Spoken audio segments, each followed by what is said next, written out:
Merci. La parole est à Monsieur Stéphane Demilly. Merci, Président. Monsieur le Premier ministre, d'ici 1 heure, notre Assemblée se prononcera sur le projet de loi relatif à l'interdiction du cumul des mandats. Puisqu'il est encore permis à un maire, fier de l'être d'ailleurs, de faire valoir au Parlement son expérience d'élu de terrain, je souhaite vous livrer un témoignage non polémique sur la situation des finances locales, témoignage, je pense, partagé par beaucoup de maires de France. Ce constat, c'est celui de l'accentuation de l'effet de ciseaux meurtrier sur les finances locales. Nous avons d'un côté des dépenses contraintes de communes qui ne cessent de s'alourdir. Quelques exemples: hausse de la TVA, revalorisation des rémunérations des fonctionnaires de la catégorie C, hausse des tarifs de l'énergie, hausse de la TGAP appliquée aux déchets ménagers, explosion des assurances ou encore dépenses supplémentaires engendrées par la réforme des rythmes scolaires.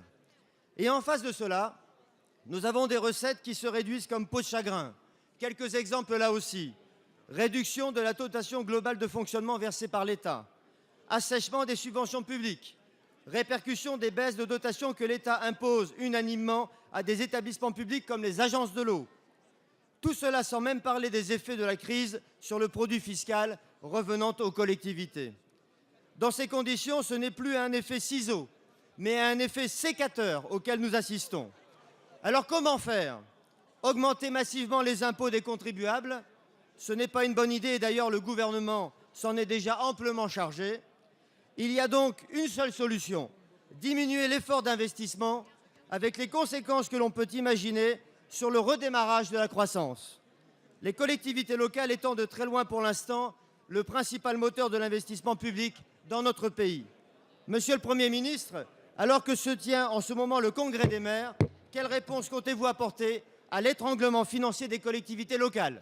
Merci. La parole est à Madame Anne-Marie Escoffier, ministre chargée de la décentralisation. Merci, Monsieur le Président, Mesdames et Messieurs les députés, Monsieur le député Demilly.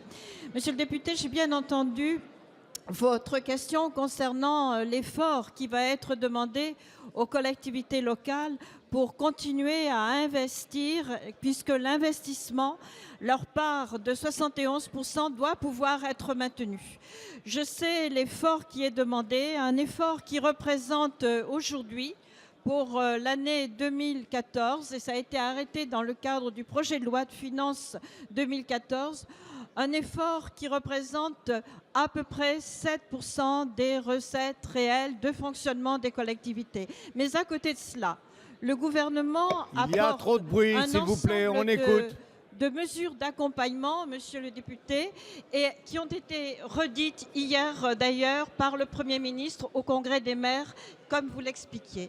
Notamment, vous savez qu'il y a eu des accommodements qui ont été pris avec la Caisse des dépôts et consignations pour que les 20 milliards qui vont pouvoir être dégagés puissent l'être sur un champ et un domaine d'intervention beaucoup plus large. Le 22 octobre dernier aussi est née l'agence locale de financement. Cette agence locale pour le financement des collectivités locales qui va permettre là aussi d'aller beaucoup plus vite. Je ne parlerai pas des efforts faits aussi s'agissant des emprunts toxiques pour lesquels un certain nombre de dispositions sont prises pour réduire les difficultés qu'ont connues des communes.